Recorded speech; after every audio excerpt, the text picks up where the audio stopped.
आज इतना लोग इधर देखा था, काल करोड़ों अरबों लोग देख सका था, कौन सी को देखेगा जी। ये अरवल जिला ना हो,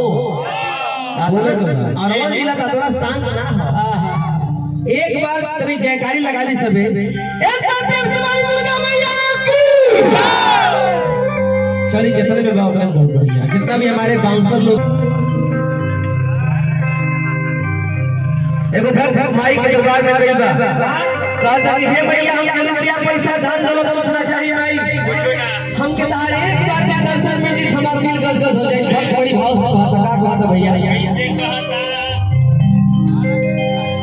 महतारी महान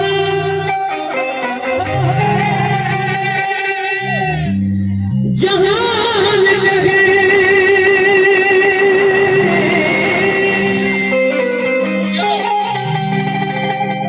महतारी महान जहान है जहान कहे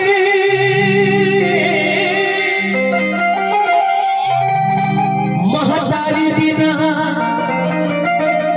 दुख के हरवैया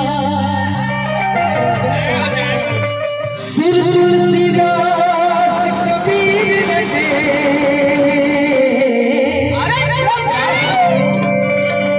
रट गई कालिदास कन्हैया बेजुरीत में प्रीत भरल वो अंग्रेजियों के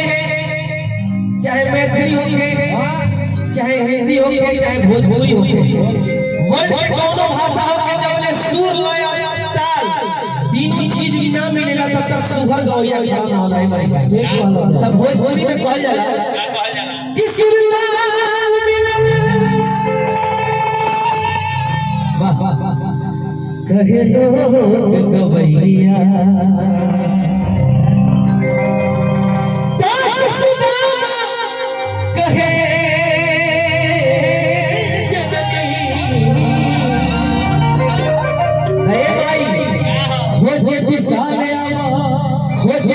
भैया अरे मीरा बजवैया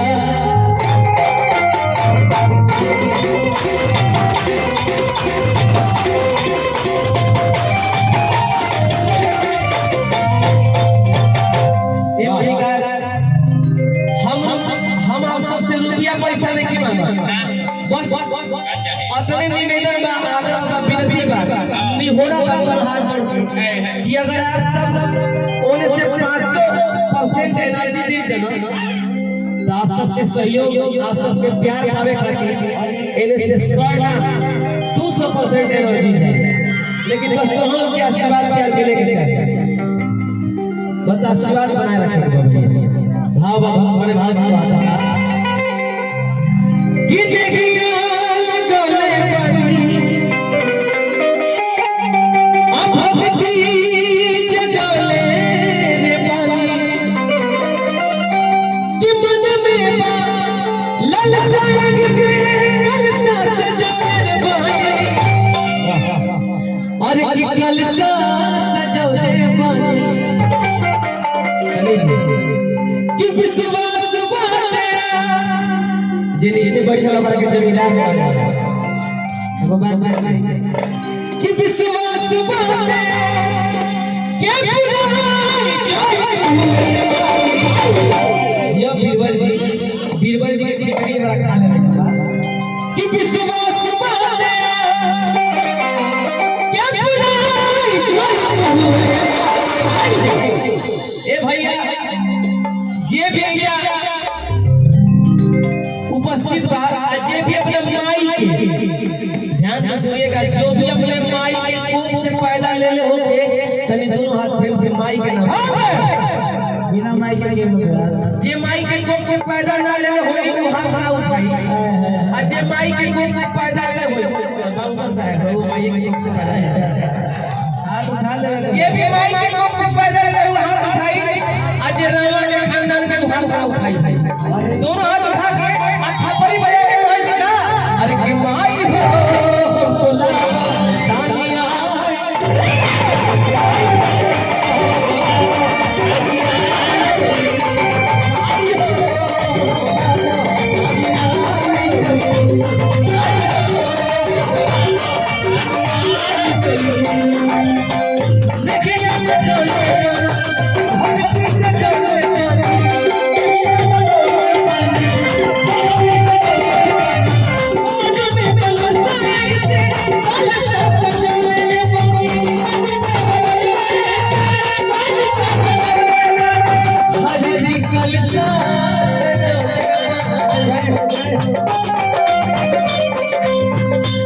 किस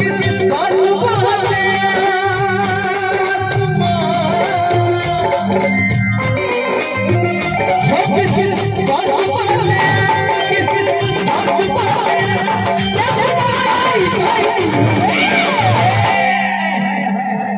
एक बार प्रेम से बोले दुर्गा मैया की तनी मिजाज में रहत हो मिजाज में रहो अरे माई को बोला दानिया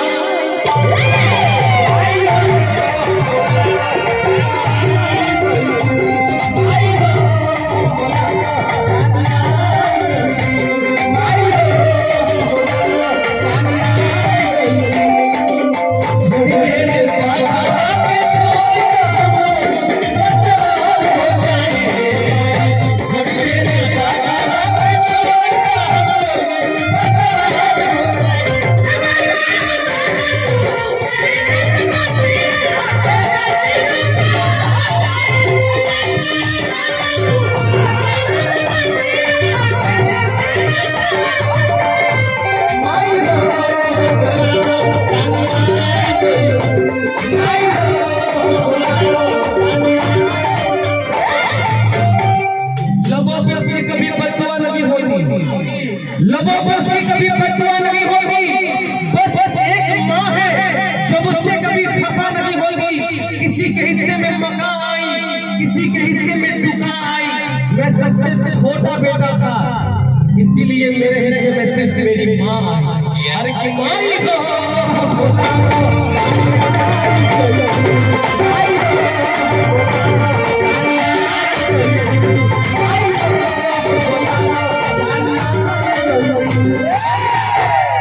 भोजपुरी में मूर्ति भोजपुरी में मूर्ति कपार में कचूर की गलानी में घुर की गलानी में घुर की खेत थोड़ा खाती खुरपी बहुत जरूरी है रूपा तंत्र की बड़ी है धोती में की दोनों बात भाई यंग लोग खाली खाली जींस पैंट पहने के पड़ेला न तो कोरोना के जमाना में जो पीछे में तू सर पीतल हो हो दादा करम गायक की स्थिति एकदम बेकार मुझको से खत्म जाएगा मुझे पैसा मिलेगा हाँ पता चलेगा कि ईटा ढोना है दिन भर भाई अरवल जिला हो भाई देखो हम जिला ना मानी ना हम सत्यवाद मानीला अरवल जिला हो के चाहे रोहतास जिला हो के चाहे छपरा जिला हो के चाहे बक्सर जिला हो के चाहे नारा जिला हो के चाहे बलिया जिला हो के कलाकार के कोनो घर ना होला ना कोनो जाति होला जहां जाले ओजे कलाकार के घर हो जाला सही बात मूर्ति के भाव देखिए मरवाइए हर की बेटे के पुकार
सुपर हिट धुन मेरे किस जो ही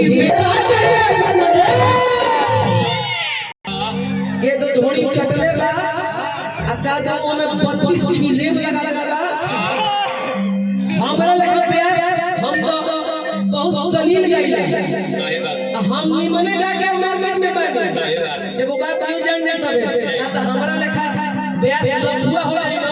तो हम चाचा ना मैं नहीं चाचा हुआ ना माइंडे तो थोड़ी हो जाए। जब चाचा बड़ा तो मैं नहीं चाचा अबे ये कौन चाचा में बात जब नींद टूटे तब चाटा। देखो एक खाली बस देवी की जब गाओ तो दोनों हाथ प्रेम से उठाए सब लोग दोनों हाथ उठाए प्रेम से जे भी माई बोले माई का नाम अब डांसर आई था तुम हाथ उठाइए माई के लिए दोनों हाथ उठाओ अगर माई के बेटा है तो उठाइए। अब कहो का नरगिस जूही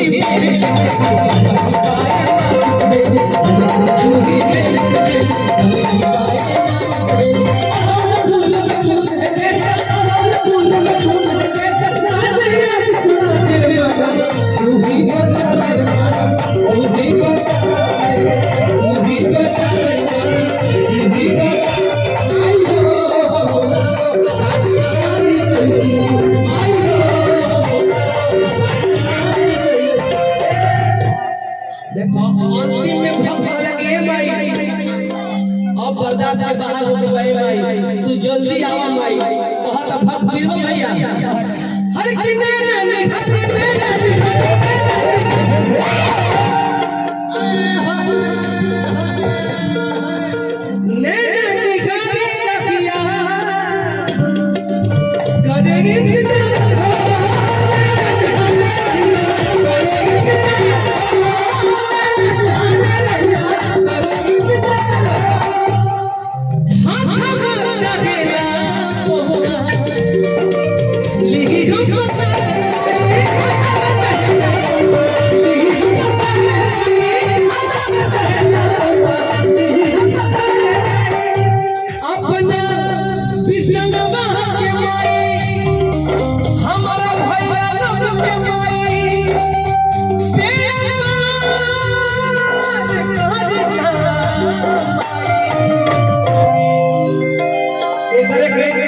भोजपुरी में कि माई हो